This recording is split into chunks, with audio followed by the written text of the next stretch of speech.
हम इसके ऊपर बिल्कुल खुश हैं। हमारी बहन है मरियम नवाज, हम इसके काम से मुतमिन हैं। हम इसको खराज तहसीन पेश करना चाहते हैं।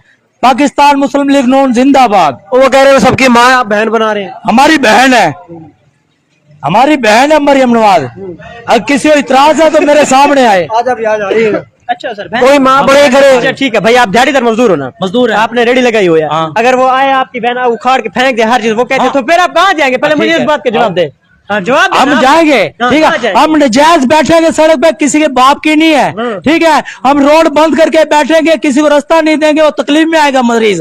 अगर कोई एम्बुलेंस आएगी रास्ता नहीं देगा, मरीज मर जाएगा। वो अच्छा काम कर रही है हमारी नजर में, ठीक है। नजायज जो होगा, गैर कानूनी होगा, हम उसको तोड़ेंगे, हम उसका साथ देंगे। जो गैर कानूनी होगा हम उसके खिलाफ है। आपकी रेडी है ना सड़क पे, हाँ, ठीक है। आप तो फिर गैर कानूनी बैठे, तो फिर आप हटा क्यों नहीं रहे हो? जब आएगी हम हटाएंगे। जब आएगी फिर तब हटाओगे, तो पहले क्यों नहीं हटाते? आप तो उसके हक में बोल रहे हो, तो फिर जाओ हटाओ। ऊपर है, सड़क से ऊपर है। तो फिर जब आएगी तो हम सभी हटाएंगे। कौन बैठा है यहाँ पे? देखो हाँ? देखो ये सड़क नजायज है, तो ये सर, रेडी माँ नजायज भी तो है। इसी तरह खड़ी हो ना वहाँ पे जाके हमारी से देखो। 5 फुट पीछे कहाँ जाके 5 5 फुट इंची टेप लेके आओ, मैं कच के देता हूँ आपको। नहीं नहीं यार, वो सही कह रहा है। इसकी जब वो आएगी ना, माँ आएगी सबकी, हाँ। तो वो रेडी तो अंदर ले जाएगा घर में। क्या